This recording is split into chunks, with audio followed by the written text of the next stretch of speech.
Muy buenas tardes, amigos. Muy buenas noches para algunos lugares en donde nos están viendo, por ejemplo, en Sudamérica, en Argentina, que es el país de origen de mi invitado de esta noche.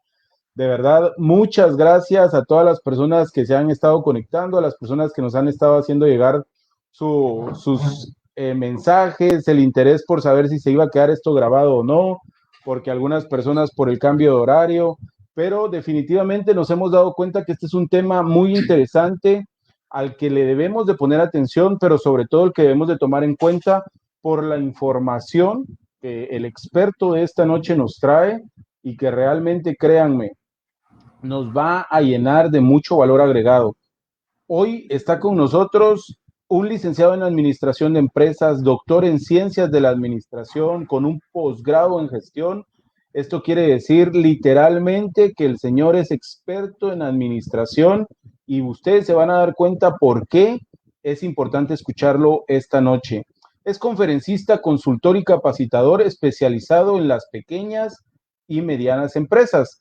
Además de esto, ha sido profesor titular de diferentes cátedras en universidades y por ello ha logrado el premio al desempeño docente tanto en el 2014 como también una distinción en proyectos de innovación en el 2017.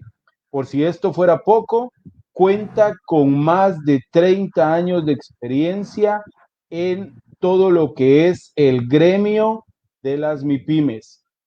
Realmente, señores, como les digo, es una persona con mucha experiencia y por ende, les vuelvo a repetir, hay que aprovechar todo el conocimiento que tiene para nosotros. Se desempeña dentro de las tareas de asesoría, capacitación a pequeñas, medianas, micro, pequeñas y medianas empresas a nivel de los mandos medios, gerenciales y de dirección.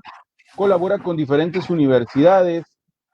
Además de esto, es autor de trabajos y ha dictado conferencias tanto en México, Perú, Cuba, Bolivia, Colombia, siempre en su especialidad en las distintas cámaras empresariales y también en universidades nacionales.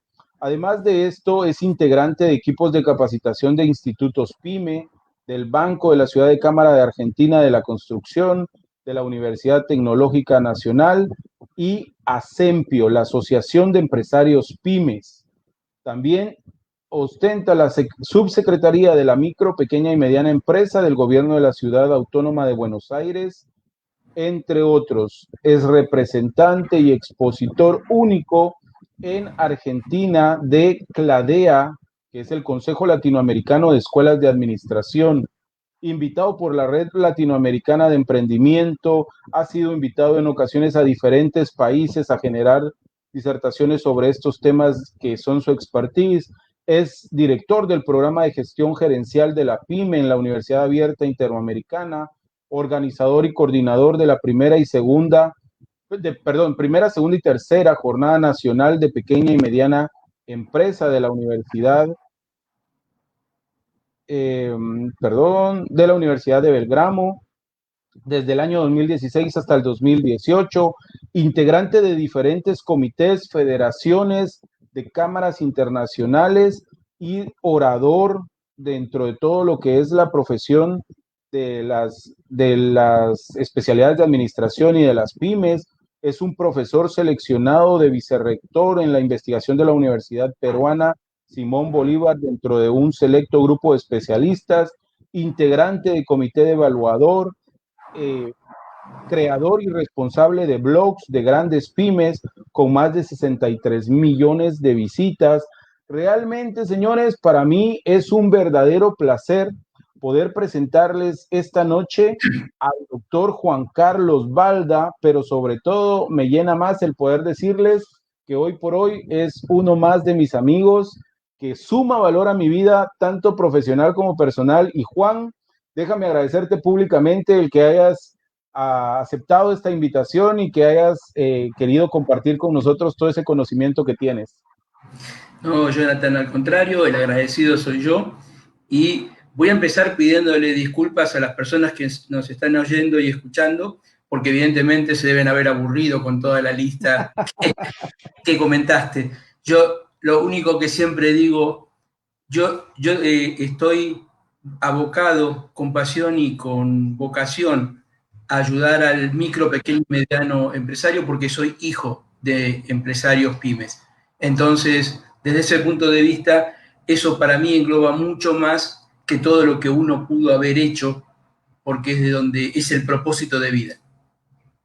Claro que sí, Juan, y se nota en el momento en el que te hago la invitación y con toda la disposición me dices, claro que sí, Jonathan, hagámoslo sin tanta preparación y fuera del aire me decías, cuando quieras, yo ya estoy preparado. ¿Y quién más para decir que está preparado con toda la experiencia que tú tienes y esos 30 años que hablan por sí solos de la capacidad y el expertise que tienes en este tema?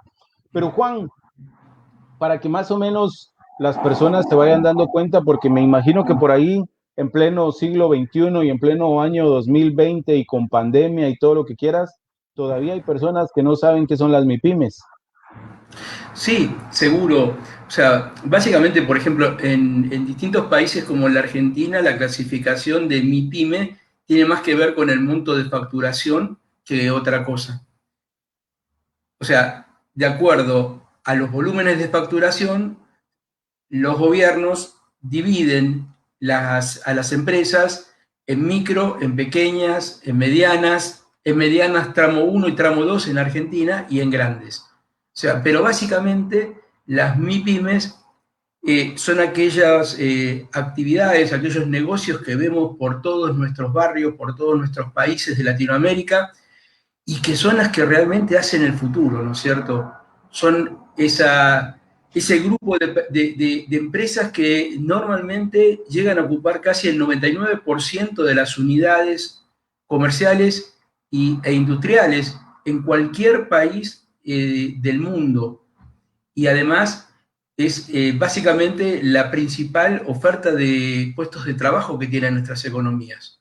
Así que es algo como para respetar muchísimo y acompañarlos y ayudarlos. Claro que sí, Juan. Y acabas de mencionar algo que es muy interesante e importante a la vez, y es que el 90% de la mayoría de las economías en los países dependen de las MIPIMES. Y en ocasiones, como tú dices, le falta ese respeto a la mayoría de estas MIPIMES. Y en ocasiones, Juan, puede ser por esa parte que tú mencionabas. En algunos gobiernos, como el de Argentina, la seleccionan según su facturación.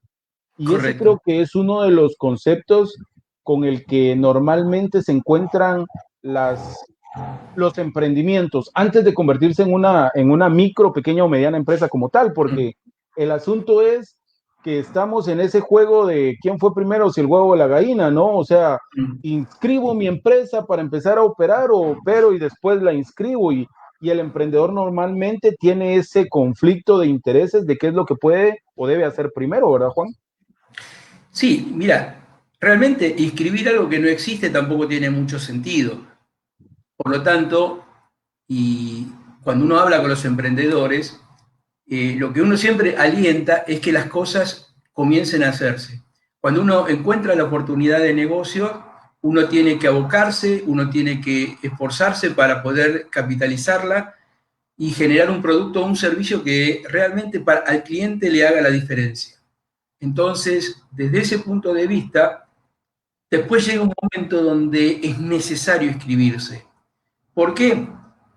Por el crecimiento de la actividad, pero también porque en determinados países hay legislaciones que están orientadas a ayudar y acompañar el crecimiento de las micro, pequeñas y medianas empresas a través de líneas de crédito, a través de programas de capacitación, a través de créditos no reembolsables, a través de beneficios para que estudiantes universitarios hagan pasantías en las micro, pequeñas y medianas empresas.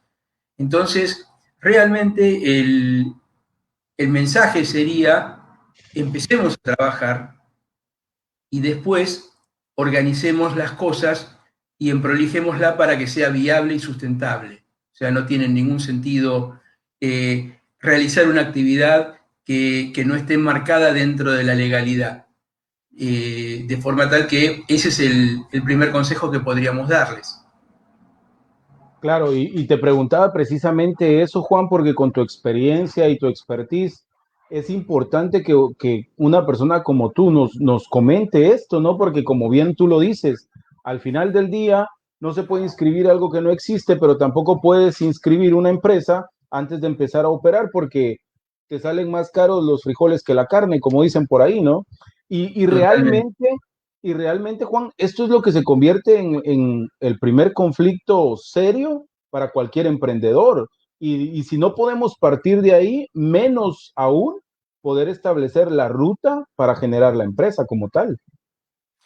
Es correcto, cuando uno habla con una empresa que recién está comenzando, con un emprendimiento que recién está comenzando, ni siquiera es posible, en la gran mayoría de los casos, encontrar el modelo organizacional que leemos en los libros.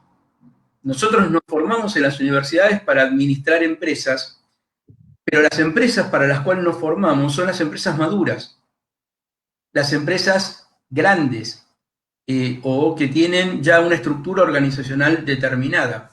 Ahora, para acompañar a las MIPYMES, no siempre tenemos que hacerle caso a lo que dicen los libros, y le pido disculpas a los profesores, yo soy uno, y yo siempre les digo a mis alumnos, nosotros tenemos que entender la necesidad del empresario o del emprendedor, ayudarlo a generar el mejor modelo de negocios, olvidarnos de lo que teóricamente aprendimos en la facultad y poder sacar de cada uno de los temas aquello que mejor puede ayudarlo en el momento y ser muy prácticos.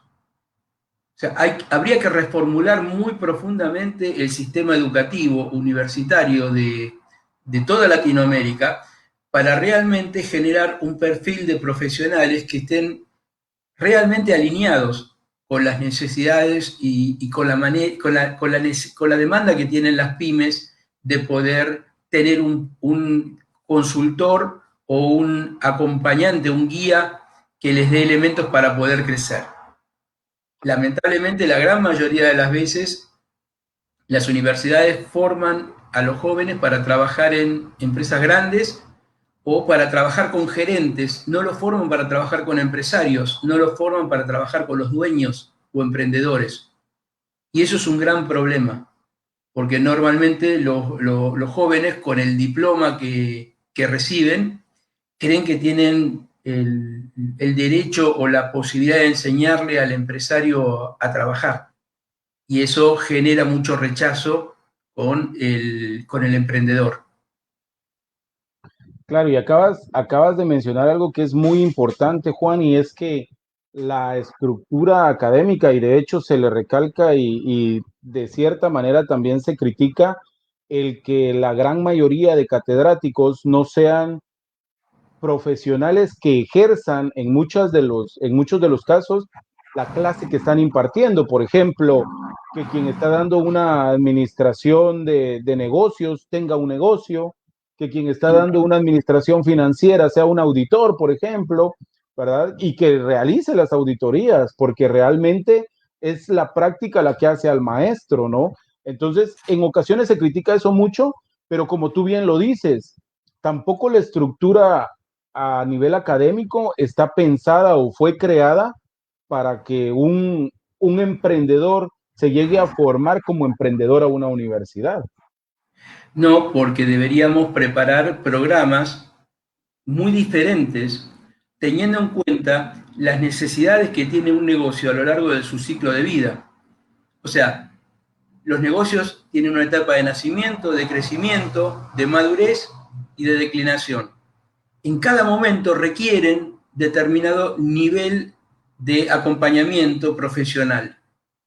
A veces tiene que ser muy flexible porque si no el gasto fijo que le ocasionamos al emprendimiento es muy alto y prácticamente lo ponemos en riesgo. Si nosotros agarramos un emprendimiento y queremos armar un organigrama, seguramente el emprendimiento no va a tener los recursos para poder solventarlo. Y si lo hace, seguramente el costo fijo va a ser demasiado alto y va a quedar descolocado.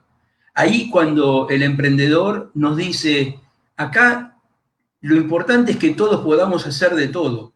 Y tienen razón, tienen razón. El problema está que los jóvenes estudiantes, los jóvenes profesionales recién graduados, parecería que siempre quieren recrear la escenografía de la gran empresa en las pymes y le quitan las fortalezas que están dadas por la flexibilidad, por la rapidez de respuesta, por la capacidad de adaptación.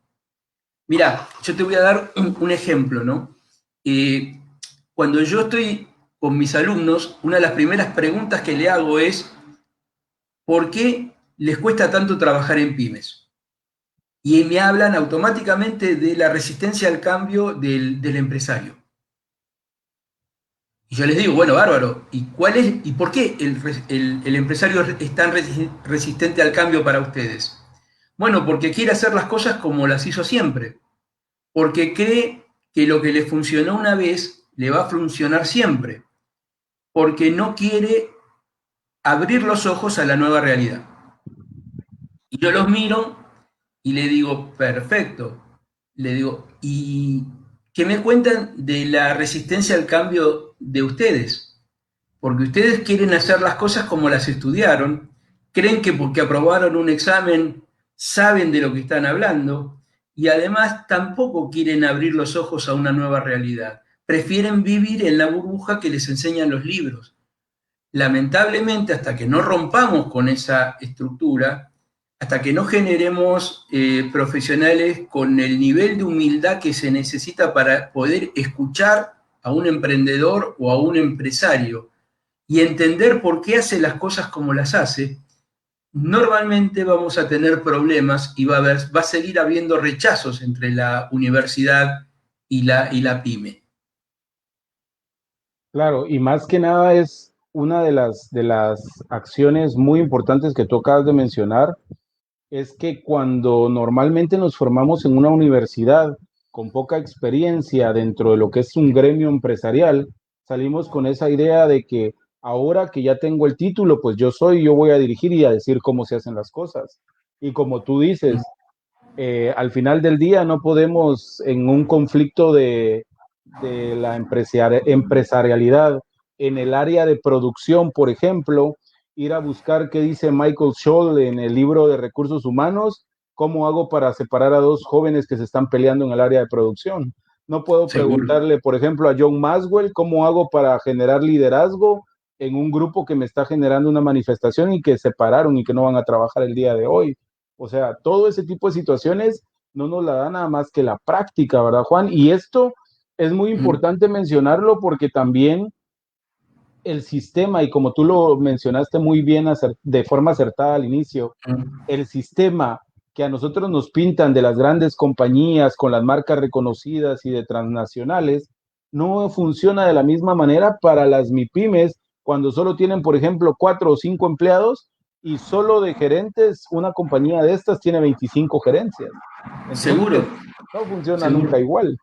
Además, vos fijate que si a eso le agregamos que nosotros tenemos todavía un modelo educativo en el cual normalmente los alumnos responden más las preguntas que generar inquietudes, sucede eso. A mí me pasa cuando yo tomo un examen y pregunto, bueno, ¿qué es liderazgo? Y entonces me empiezan a decir, bueno, según Peter Drucker, liderazgo es tal cosa. Según John Maxwell, liderazgo es tal cosa. Y vos lo mirás y le decís, perdón, ¿y para vos qué es liderazgo? Pues yo los libros los estudié también. Ahora, el problema está que la gran mayoría de los chicos cuando van a trabajar, y como vos muy bien decís, tienen un problema, aplican lo que estudiaron en el libro de Peter Drucker, por ejemplo, no lo resuelven el problema y seguramente la culpa la tiene Peter Drucker que no tenía en claro lo que estaba escribiendo. O sea, parecería que la posibilidad de entender la realidad de una micro pyme o de un emprendimiento que tiene reglas de juego totalmente diferentes a la de una empresa madura, escapa a las posibilidades del momento. Y normalmente eso sucede, ¿por qué? Porque no existe esa humildad de sentarse a escuchar al empresario, de sentarse a escuchar al emprendedor, de tratar de entender por qué hace las cosas, y ayudarlo a mejorar. Parecería que es muy fácil, nosotros somos todos latinoamericanos. Tenemos muy en clara la época de la conquista, ¿no es cierto? Venía un español, llegaba a México, veía a los aztecas y decía, para colonizar acá lo que tenemos que hacer primero es destruir todo lo que existe y plantar nuestra cultura. Y parecería que los jóvenes profesionales quieren hacer eso en las pymes. No rescatan lo bueno que existe para mejorarlo. Parecería que la teoría o la estrategia de la tierra arrasada es mucho más fácil que sentarse y generar equipos y desarrollar los conocimientos aplicando su visión, su experiencia y sus ganas de mejorar las cosas. Claro, y con eso que acabas de mencionar ahora, Juan, me recuerda de un caso muy particular y yo me imagino que tú debes de saber acerca del tema y es que, por ejemplo, casi hacen desaparecer una estrategia muy funcional que fue conocida como la reingeniería por la manera en la que la empezaron a aplicar y es que para muchas personas reingeniería era despedir a todo el departamento y llevar gente nueva y realmente la estrategia de la reingeniería se creó para encontrar esas áreas de oportunidad y mantener la mejora continua desde lo que estoy teniendo como fortaleza, como tú bien lo acabas de mencionar, y nunca encontrar un problema, sino todo lo contrario. De hecho, hoy por hoy hay una gran técnica que es conocida en el mundo del coaching del mimo, que es mantener, incorporar, mejorar y omitir. Nunca te dicen que hay algo malo, ¿verdad? Bueno, Y eso es lo que pasó con la técnica de la reingeniería. es claro, y el problema está que yo lo que veo que muchas veces complicamos las cosas, yo creo que para cobrar más caro, ¿no es cierto? Porque la realidad es bastante simple. Hablamos de reingeniería y yo estoy seguro que muchas de las personas que nos están viendo en este momento deben estar asociando, como vos bien dijiste, reingeniería igual despidos masivos, reingeniería igual grandes empresas. ¿Mm? O sea, hay una diferencia entre la reingeniería y el downsizing. Normalmente los despidos masivos estaban relacionados mucho más con el downsizing, o sea, con el achicamiento de las empresas, que con la reingeniería. La reingeniería lo que busca es entender dónde se genera valor en las empresas y cuáles son las actividades que no lo generan. Yo siempre le digo a los empresarios, para explicar reingeniería, le digo, miren, es muy simple. Ningún cliente está dispuesto a pagar un centavo de más por nuestro producto para financiar nuestras ineficiencias. Si nosotros hacemos cosas porque nos gustan, porque estamos acostumbrados, porque siempre las hicimos así, y esas cosas no le agregan valor al producto o al servicio que nosotros comercializamos, esas cosas son gastos y no se recuperan. ¿Y saben de dónde salen o cómo se financian los gastos? Con nuestra rentabilidad. O sea, esos gustos, entre comillas, que nosotros nos damos de hacer cosas que el cliente no valora, los pagamos de nuestro bolsillo. Entonces, tenemos que tener eso muy en claro porque después nos dicen, y no sé, la gente no me compra, la gente dice que soy caro, la gente ya no valora el producto. Y yo siempre pregunto, ¿y nosotros valoramos a la gente? ¿Escuchamos las necesidades que tienen? ¿Estamos abiertos a entender qué es lo que están buscando en el producto? ¿O solamente queremos vender lo que nosotros hacemos? El estándar de calidad de nuestro producto o servicio lo define el cliente cuando nos compra. Si nos compra, estamos trabajando bien. Si no nos compra, por más enamorado que estemos de nuestros productos, estamos haciendo macanas. Cierto. Y Juan, ahora con lo que acabas de mencionar, me recuerda de un ejemplo que yo le daba a la gente y es que hoy por hoy la mayoría de usuarios, de consumidores o de clientes no están esperando que nosotros le ofrezcamos como empresa seguridad, puntualidad, buen servicio, garantía, porque eso al final del día debería de ser parte de, ¿verdad? Una vez nosotros como empresarios del tamaño que seamos nos enfoquemos en resolver problemas y satisfacer necesidades, es el camino o el conducto que te lleva a la que las personas consuman tu producto o tu servicio. Y lo que tú acabas de mencionar ahorita es bien importante porque en ocasiones nosotros hacemos un prototipo y queremos venderle este mismo prototipo a toda la gente, no importando si se lo queremos vender a pequeños, a medianos o a grandes, se lo queremos vender por igual. Y debemos de entender que para eso nosotros antes debimos de haber generado un nicho de mercado que tiene ese problema o a quien le satisfacemos esa necesidad. Pero no pensar, como en ocasiones erróneamente lo hacen algunos, y decir, si yo voy a vender comida, yo le puedo vender a todo el mundo, porque ¿quién no come? Pero ¿en qué área lo vas a vender? ¿No? Claro, pero además yo tengo que buscar a los clientes que valoran lo mismo que valoro yo. Porque si yo valoro como empresa la calidad y quiero venderle a gente que valora el precio, nunca nos vamos a entender. Y lo que va a terminar pasando, lamentablemente, es que yo voy a bajar el precio para que me compren, probablemente no gane nada o pierda, y voy a perder al cliente cuando un competidor que haga las cosas peor le pueda vender a un precio más bajo. Entonces, yo creo que es importante lo que acabas de decir. Lo que me gustaría transmitir es que, primero, tenemos que sacarnos de la cabeza que nosotros vendemos productos o servicios. Nosotros satisfacemos necesidades. Nosotros solucionamos problemas de nuestros clientes. Hoy lo podemos hacer, como vos bien decís, mediante una botella de agua. Mañana, si nuestro negocio es calmar la sed, lo podemos hacer con cualquier otro producto que tenga el mismo resultado. Y eso es algo que tenemos que tener en cuenta porque la historia de los negocios nos da ejemplos muy drásticos. Kodak, con el 85% del mercado mundial de los rollos de fotos, desapareció porque se creyó que su negocio era vender rollos de fotos y que sus competidores eran solamente quienes hacían rollos de fotos. Cuando se presentó y empezó a difundirse la máquina digital de fotos, que no tenía rollos, Kodak en un principio no lo relacionó como que competía en el mercado con él, porque no vendía rollos. Y cuando se dio cuenta fue demasiado tarde. Pero hay algo más triste. ¿Sabes quién fue el que inventó el primer prototipo de cámara digital? Un ingeniero de Kodak.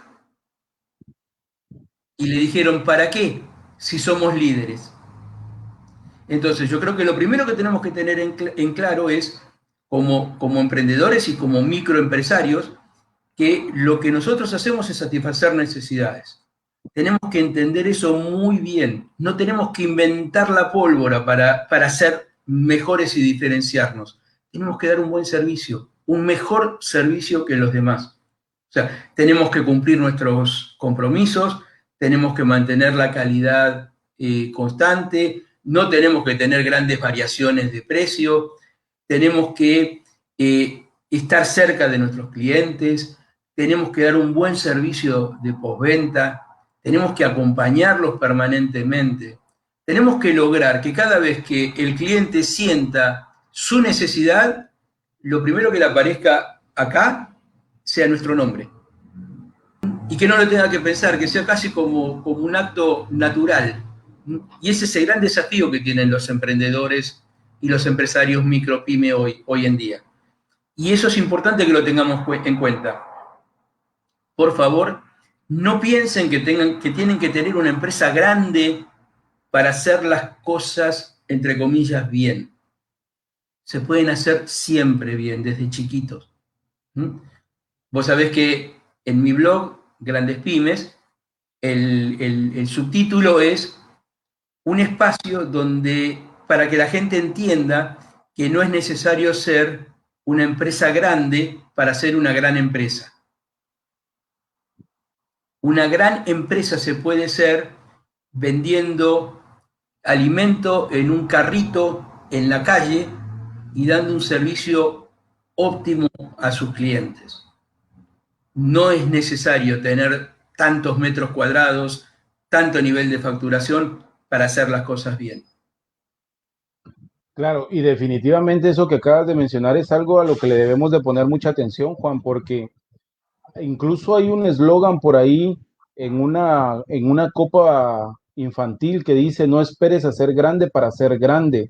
Y realmente ese mensaje es algo con lo que nos debemos de quedar todas las personas que queremos o soñamos con ser empresa o tener empresa.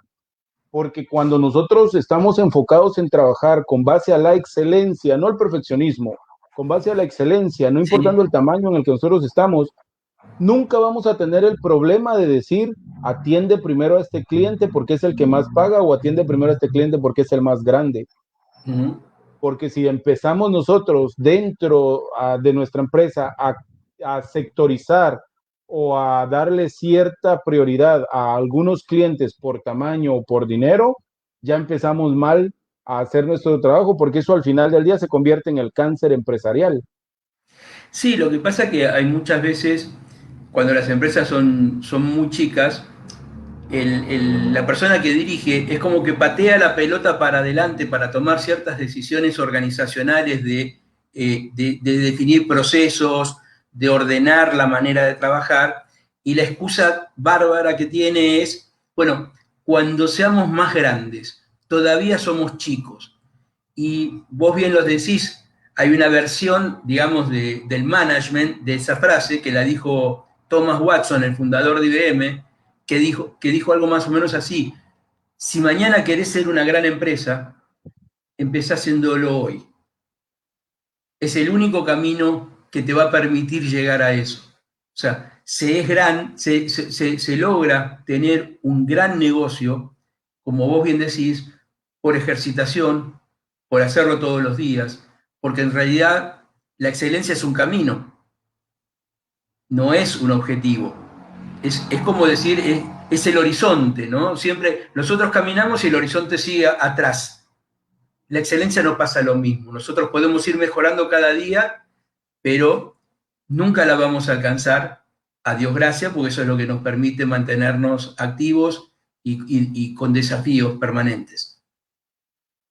Definitivamente. Y qué buen ejemplo el que pones, Juan, porque realmente la mayoría de personas en ocasiones estamos idealizando una gran empresa e incluso como personas, no pensando ni siquiera en un negocio, sino como personas, siempre estamos con la idea de lo mejor está por venir y lo mejor está por venir y lo mejor está por venir.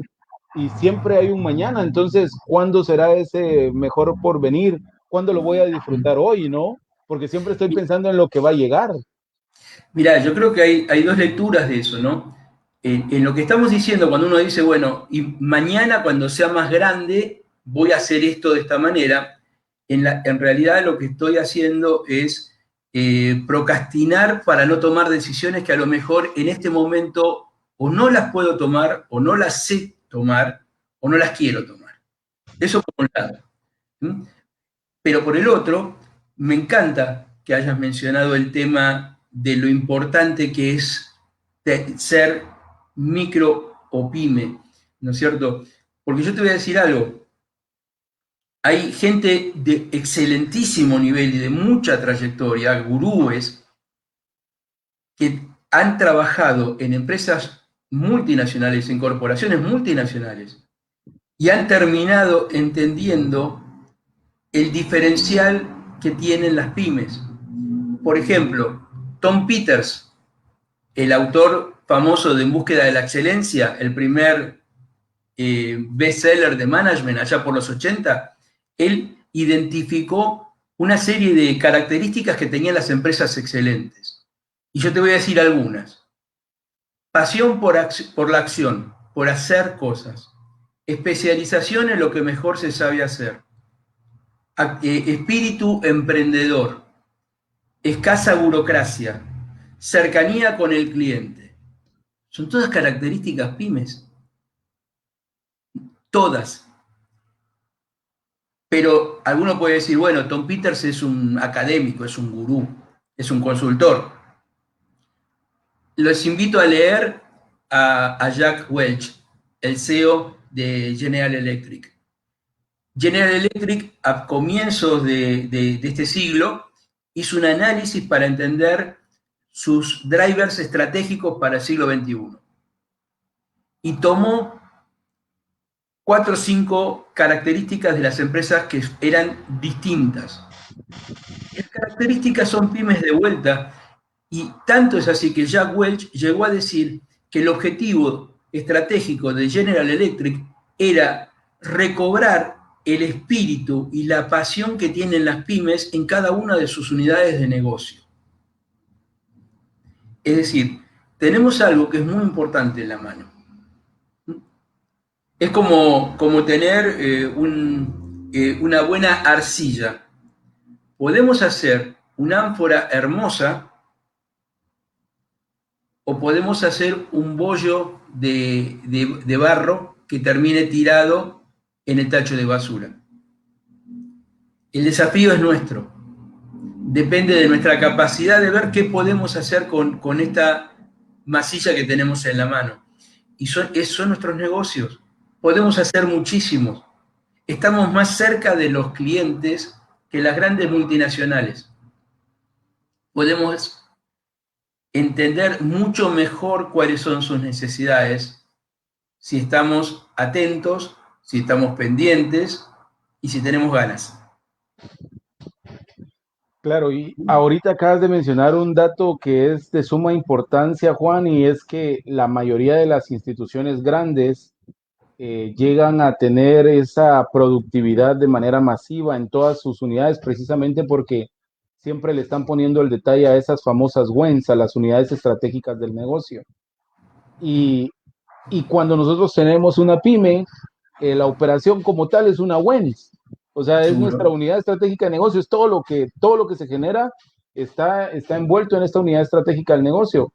Sin embargo, lo que tú mencionabas también al inicio, en ocasiones el emprendedor que no se prepara para y solo tiene la idea de trabajar en una idea de modelo de negocio o porque algún cuñado o un vecino le contó que en esa empresa se podía hacer dinero, tiende a crecer sin una estructura.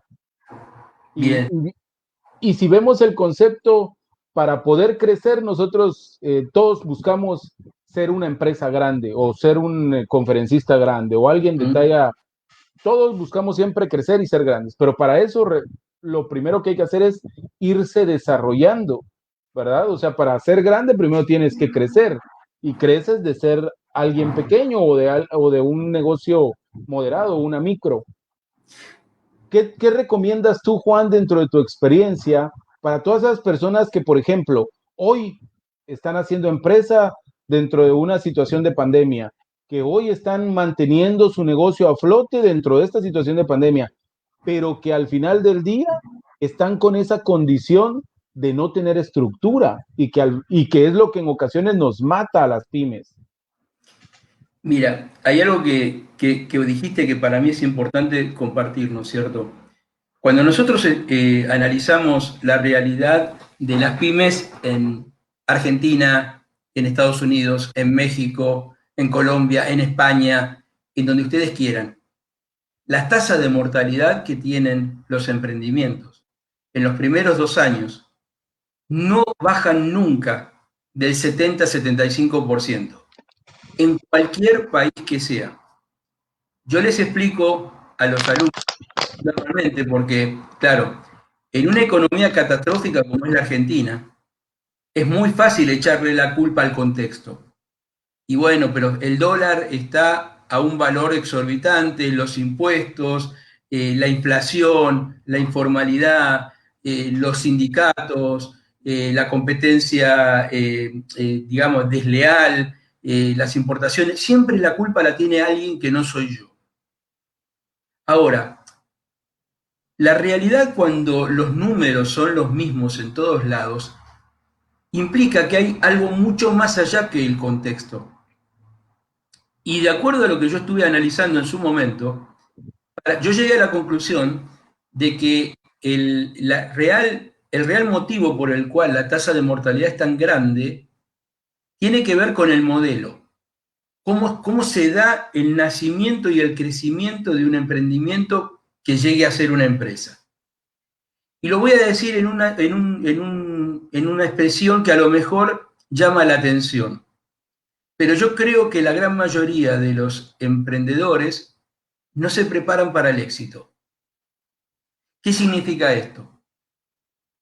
Muchos saben leer el mercado, muchos conocen a sus clientes, muchos saben cuál es su necesidad, muchos saben cómo hacer un producto o un servicio que los satisfaga. El problema está que si logran hacer ese producto y servicio y este producto es convalidado por el mercado y comienza a aumentar la demanda de ese producto, el emprendedor no está preparado para manejar el crecimiento. Normalmente tiende a creer que el crecimiento es mucha mayor cantidad de problemas de los que ya conoce. Es decir, si yo tengo un problema, voy a tener 10 problemas, porque en realidad soy 10 veces más grande. La realidad es que el crecimiento implica una complejidad de problemas para las cuales no está preparado. El emprendedor, el microempresario pyme, no está pensando el plan de desarrollo de su negocio para poder tener los conocimientos, las capacidades, las habilidades y los recursos que implica una empresa que está creciendo y que está respondiendo al mercado en forma competitiva y exitosa. Razón por la cual, cuando empieza a aumentarle la demanda, lo primero que siente es que la empresa se le va de las manos. Y además, tiene que dejar de estar en contacto con los clientes y con el mercado para girar 180 grados y estar abocado a resolver los problemas operativos del día a día de la empresa. Y eso no le gusta al empresario. Al empresario le gusta hacer negocios, le gusta identificar oportunidades, desarrollar formas de satisfacer las necesidades, pero no le gusta estar corriendo, cubriendo el banco, pagando a los clientes, pagándole a los proveedores, viendo la producción, entregando los productos. Y ese es el gran problema. O sea, normalmente hay un proceso de prepararse para transformarse en empresario que el emprendedor no lo puede resolver. Y ahí para mí radica el gran factor de mortalidad. Juan, ¿tendrá que ver esta parte con lo que tú acabas de decir de la falta de preparación, con el hecho de que a la gran mayoría de emprendedores lo que nos hace falta en ocasiones es ese conocimiento de la organización como tal? Porque a un emprendedor lo que le pasa es de que lo atropella hasta la forma en la que tiene archivados sus papeles de facturas y de las famosas órdenes de pedido. Y te digo sus papeles porque en ocasiones todavía no ha comprado un Leitz para tenerlos almacenados ahí, los tiene apilados en una montaña y en donde tiene que buscar cuál es una orden, cuál es una factura, cuál es una nota de pedido, cuál es una propuesta nada más, o sea, todo lo tiene en la misma fila, ¿verdad? Y a lo mejor no entrega un pedido porque no encontró el papel y pierde un cliente por falta de organización. Evidentemente, yo veo que la gran mayoría de las instituciones que le acompañan el desarrollo del emprendedor les enseñan mucho a hacer planes de negocios, pero no les enseñan a hacer planes organizacionales de desarrollo. Entender si el negocio cierra, si es factible económico, financiera y operativamente, es importantísimo. Ahora, cómo llevar adelante el negocio es tan importante como saber si es rentable y es viable. Y ese es un proceso de cambio cultural que tenemos que acompañar a que haga el emprendedor. Y eso no se hace porque venga un consultor y le diga tenés que hacer esto, esto y esto. Porque el emprendedor tiene que entender que es necesario. sea, tiene que entender que lo que le permitió subir en la curva de ventas al principio, no necesariamente es lo mismo que le va a permitir ser exitoso. Cuando vos tomás a un emprendedor en la primera etapa de vida y le preguntás qué es lo que tenés que hacer, y él te va a contestar vender, vender y vender. A cualquier precio y en cualquier condición, tengo que vender. Ahora, cuando vos tomás a esa misma persona y ya tiene una empresa, no te va a decir que tiene que vender, te va a decir que tiene que hacer buenos negocios, que no es lo mismo que vender. ¿Y por qué antes quiere vender y después habla de hacer buenos negocios? Por algo muy simple.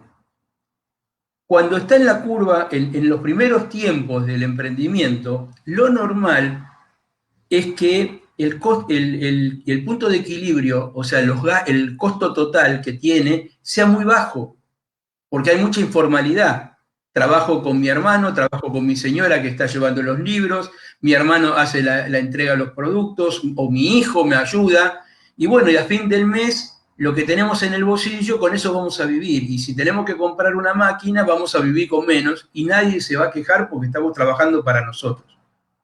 Ahora, cuando la empresa empieza a crecer y se empieza a formalizar y empieza a haber una estructura y empieza a haber mandos medios, gerencias, evidentemente los márgenes se achican muchísimo.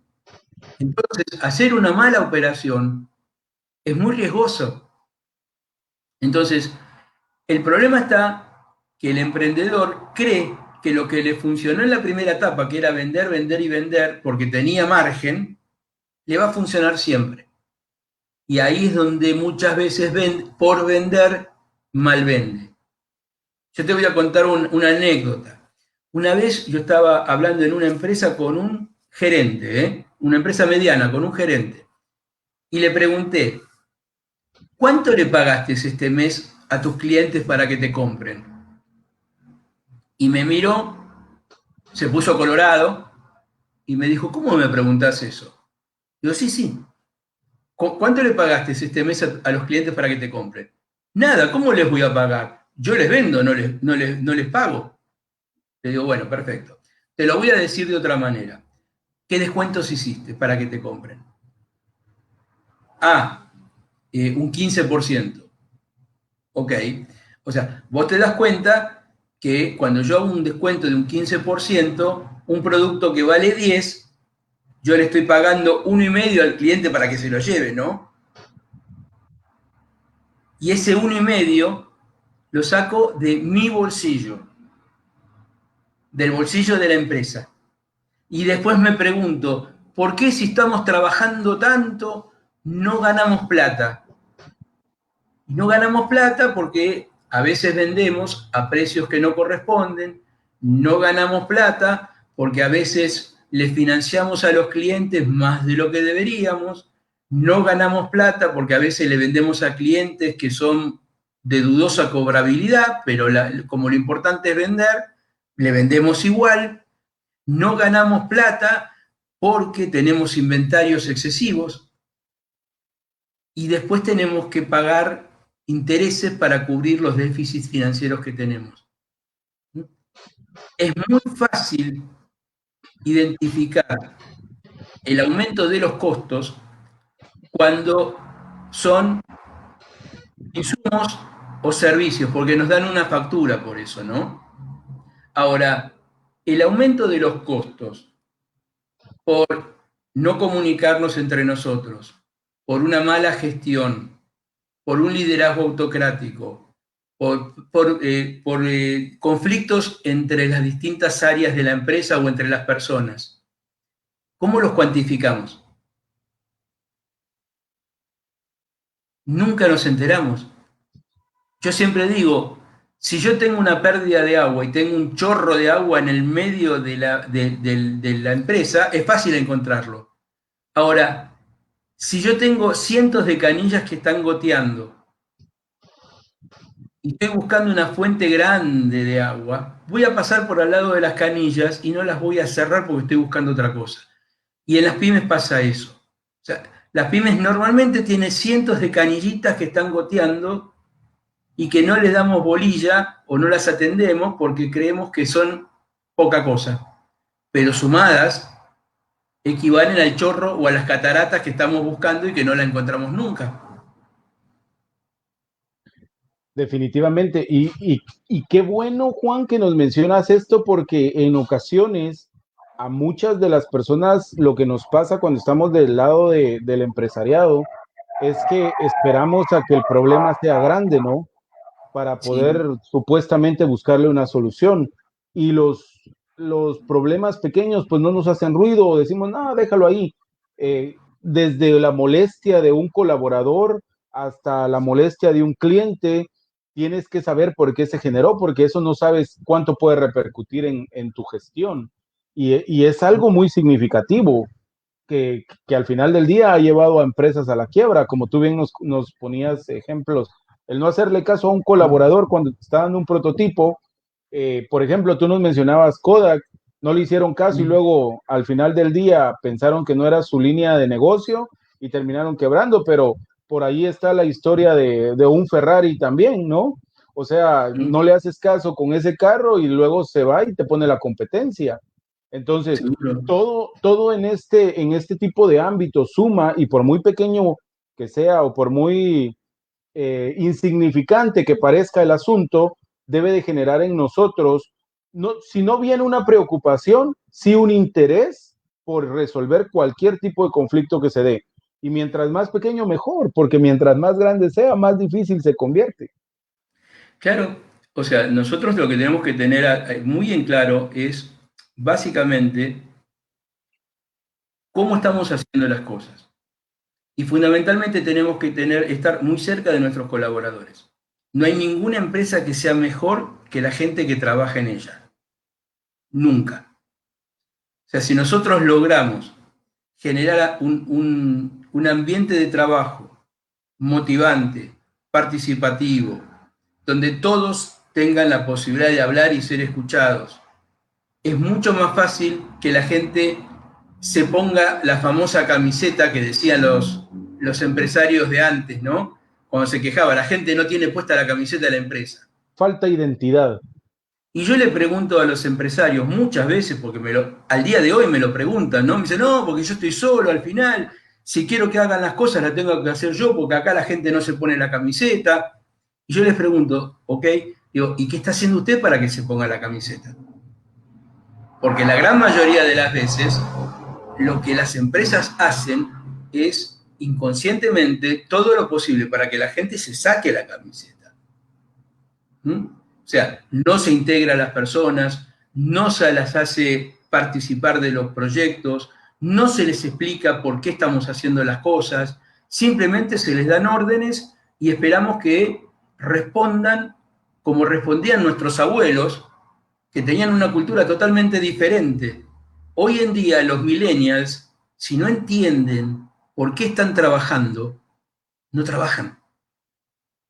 Hay una diferencia muy grande entre mi generación, porque no es la tuya, Jonathan, y la de los millennials. O sea, mi generación cuando buscaba trabajos en empresas que tuviesen grandes espaldas, o sea, que tuviesen historias de éxito. Los millennials buscan trabajos en empresas que tengan futuro y donde ellos puedan participar de ese futuro. Y si las empresas no le dan esa posibilidad, saltan a otra. Y siguen saltando porque ellos tienen en claro que en realidad el estar en una empresa es parte de su propio aprendizaje. Y cuantos más instancias de aprendizaje tengan, mejor profesional van a ser.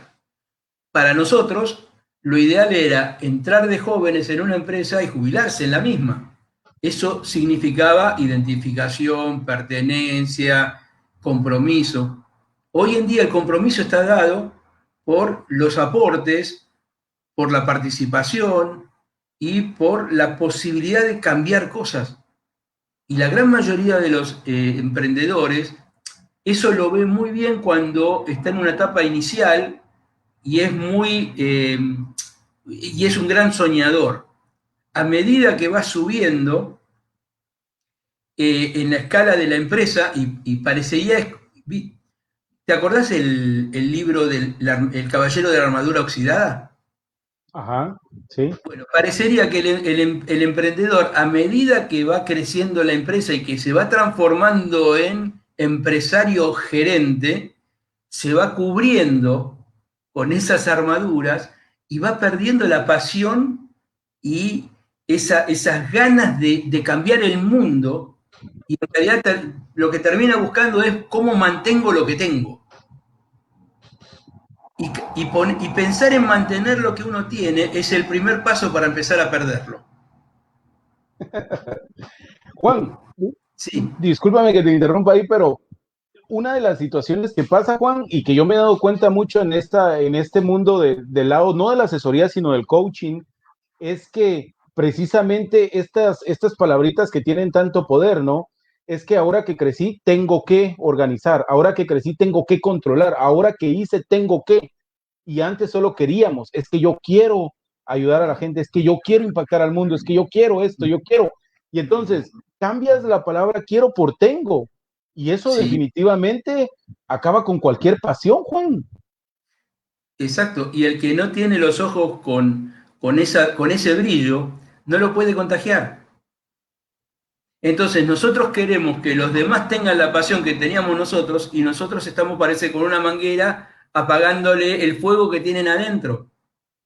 Yo te doy un ejemplo, yo siempre lo digo. eh, yo me acuerdo que cuando yo era chico, mi abuelo lo que hacía era tenía un loro en casa y le cortaba las plumitas de las alas para que no vuele. Bueno, pensemos como líderes cuántas veces nosotros le cortamos las plumitas a nuestros colaboradores y después nos quejamos porque no vuelan.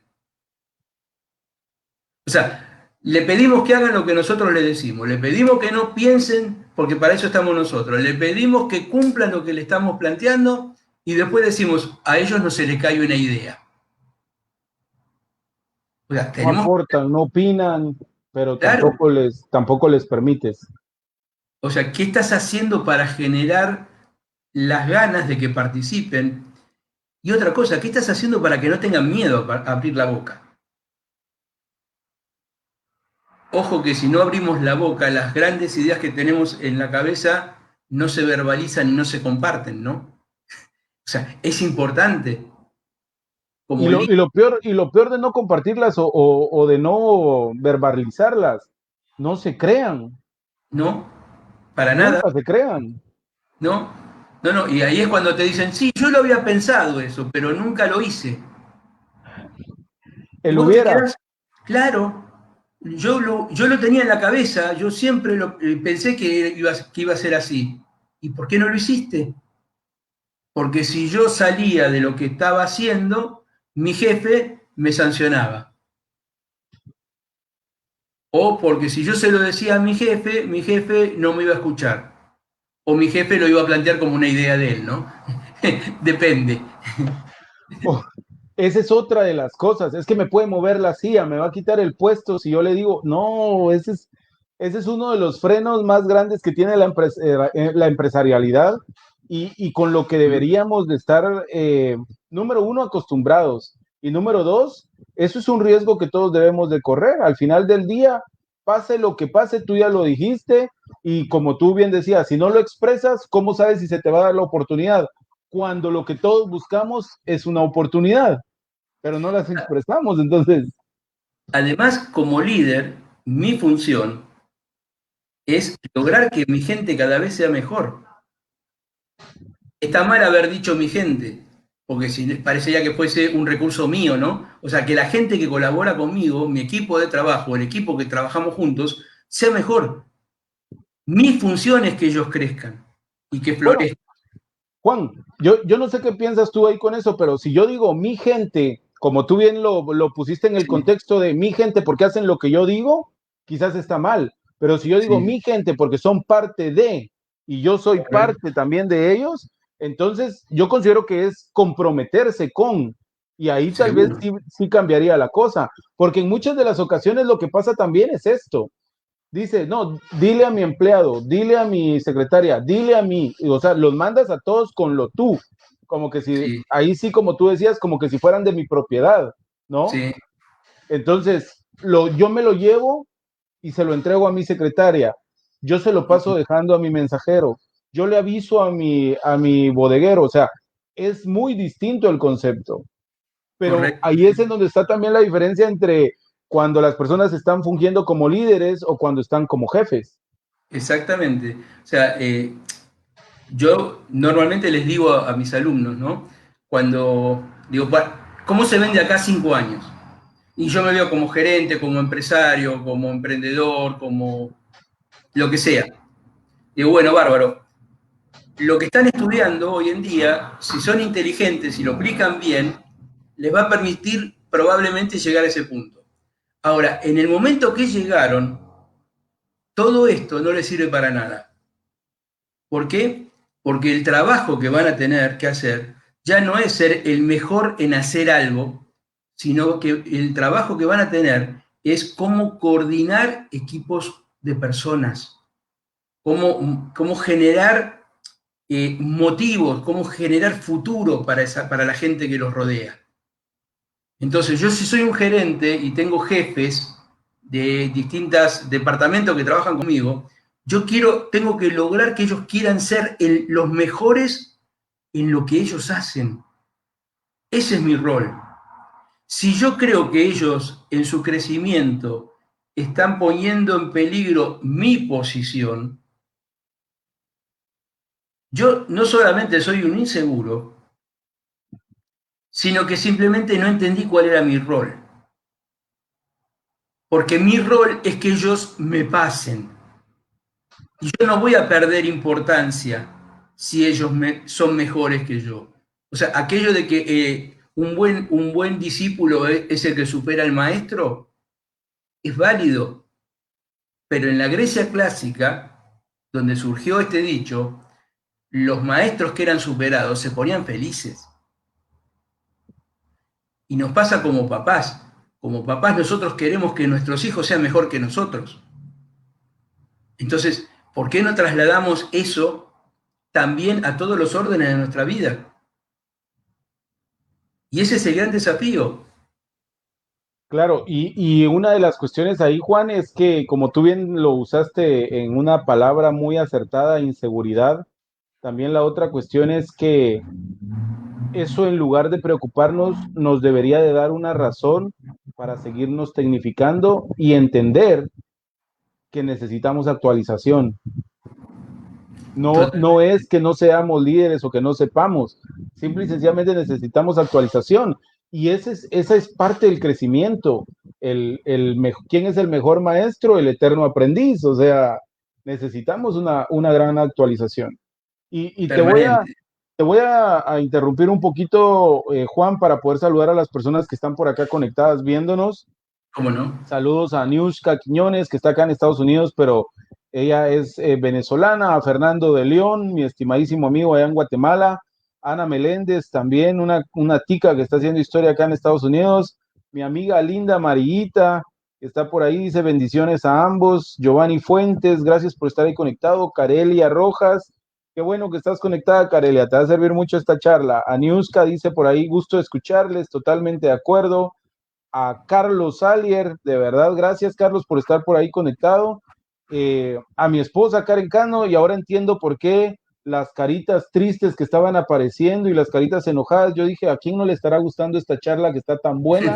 Y que si es mi hija Natalia la que está mandando ahí todas las caritas que encuentra en los emojis, un besito Natalia, y a Lucas también que están por ahí viéndonos los dos, a Edgar López, saludos a don Edgar, a Guillermo Corona, Carlos dice, excelente charla, Nelson Flores desde El Salvador, también un excelente profesional que trabaja mucho con las MIPIMES, dice, excelente temática, Aniuska dice, excelente entrevista, por ahí Willy Fonseca y Yassi de Leva también están por ahí conectados, muchas gracias a todas las personas que están llegando a ver nuestra transmisión, que están dejando su mensaje. Por favor, si usted considera que esta información le puede servir a alguien, compártalo, lo bueno merece ser compartido. Y Juan, de verdad estoy acá viendo que ya llegamos a 1 hora de transmisión y es que de verdad está interesantísima esta charla.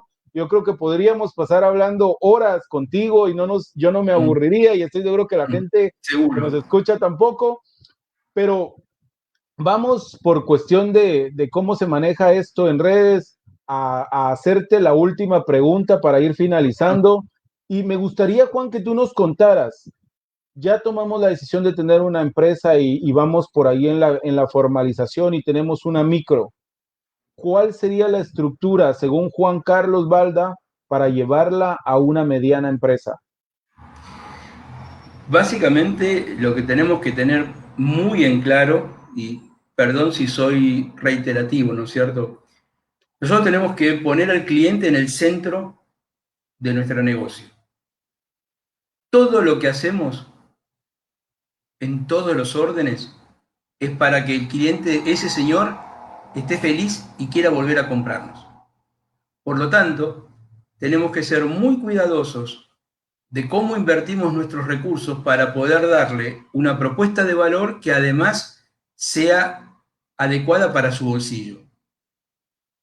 Tenemos que ser muy cuidadosos en no crecer como gordura.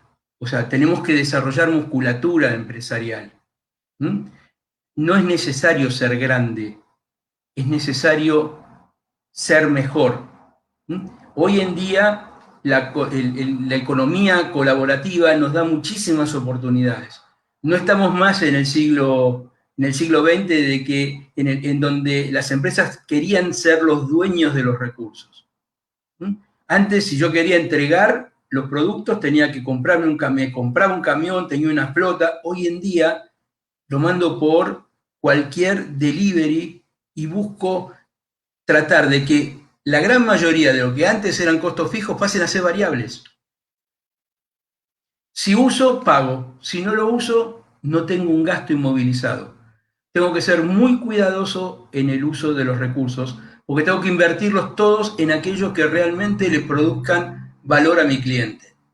Tengo que tener una visión cultural y de liderazgo muy cuidadosa.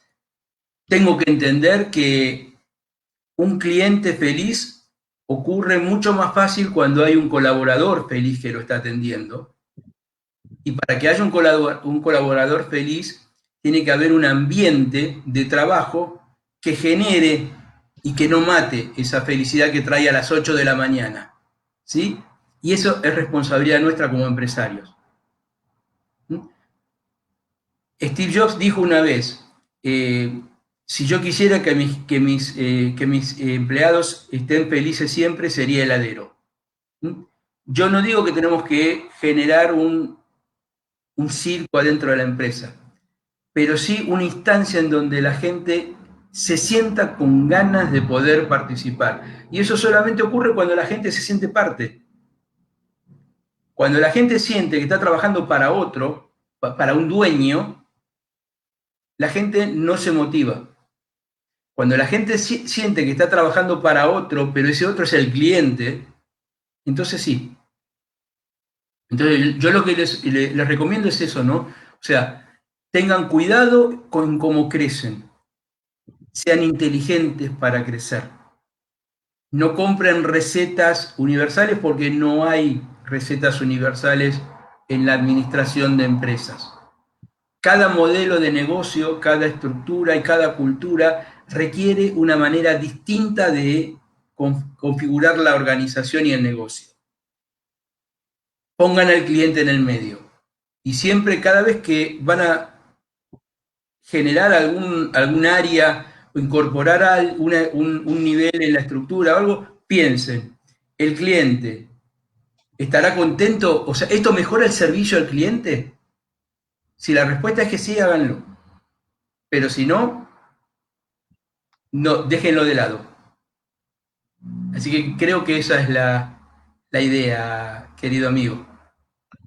Muchas gracias, Juan. Yo también comparto que esa idea que nos acabas de dar es una herramienta y al final una regla de oro dentro de las personas que quieren hacer crecer su emprendimiento, pensar siempre en que somos un intermediario entre los colaboradores que llegaron buscando una oportunidad y los clientes que están buscando la resolución de un problema o la satisfacción de una necesidad.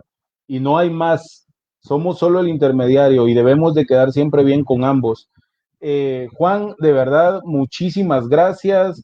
Me gustaría que nos cuentes cómo te encuentran en redes sociales, que nos hables un poco de tu blog para que la gente también te pueda seguir y de verdad darte las gracias. Créeme que te lo digo en público, conozco a Juan, el del otro lado del profesional, un ser con mucha humildad, de verdad te agradezco esa parte y créeme que como lo dije al inicio, es verdaderamente un orgullo poder decir que tú eres mi amigo.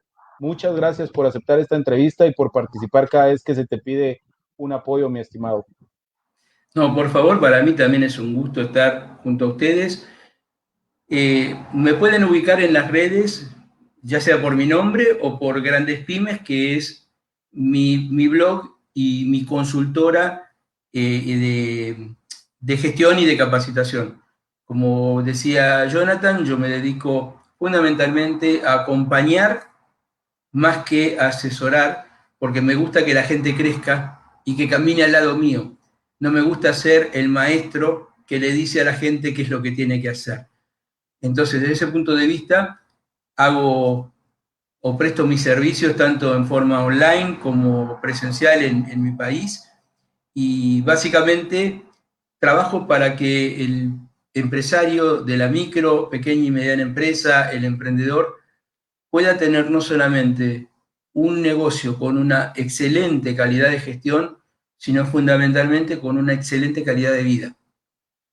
Porque no puede haber un buen negocio dirigido por alguien que no lo disfruta. Entonces, ayudarlo a generar el ambiente, el contexto, la forma de ver el negocio y bajar eso a una mejor metodología, a un mejor modelo de gestión, esa es mi responsabilidad. Así que el que quiera puede seguir mi blog, como les dije, Grandes Pymes. Ahí van a tener, hay 26.000 artículos publicados ya en estos 10 años de trabajo ininterrumpido, que como vos bien dijiste ya hizo que 65 millones de personas hayan entrado a Grandes Pymes para leer. Y fundamentalmente es una linda comunidad de amigos también. Así que gracias a vos, Jonathan, para mí es una alegría muy grande poder estar contigo esta noche y espero que algo de lo que viví le sirva a los que nos escucharon. Claro que sí, de hecho por aquí Aniuska está diciendo, amigo Jonathan, tráelo de nuevo, please, es un placer escucharlo. Y claro, ya tenemos por ahí otros temas de los que el gran señor Juan Carlos nos puede hablar, como por ejemplo emprendimiento, también por qué fracasan las empresas, y vamos a estar programando estas dos charlas más para poder generar una serie de 3 charlas con esta de las pymes, de la importancia de las MIPYMES y que las podamos colgar ya sea en Facebook o en nuestras redes sociales y que queden ahí para el servicio de todas las personas que nos escuchan. Un saludo a mi primo Martín González que por ahí se está conectando y de verdad a todas las personas que nos escucharon, muchas gracias. Estén por ahí pendientes. El día jueves voy a tener otra participación por acá y el día sábado estén ahí pendientes a mis redes sociales. Estoy colocando una publicidad, voy a estar hablando precisamente del libro de Enfrenta tu crisis y voy a tener a bien un webinar con una amiga que me está invitando desde Panamá y ella también es una coach muy reconocida, Sandra, tu coach. Entonces, espero que estén por ahí pendientes y que se conecten a ese link que les voy a estar haciendo llegar acá en mis redes sociales. Nuevamente, Juan, muy buenas noches, muchas gracias por tu apoyo y a todos los que nos vieron, por favor, compartan este video porque a alguien más le puede servir la información. Hasta la próxima, Juan. Hasta la próxima y con mucho gusto. Que siga muy bien. Claro que sí.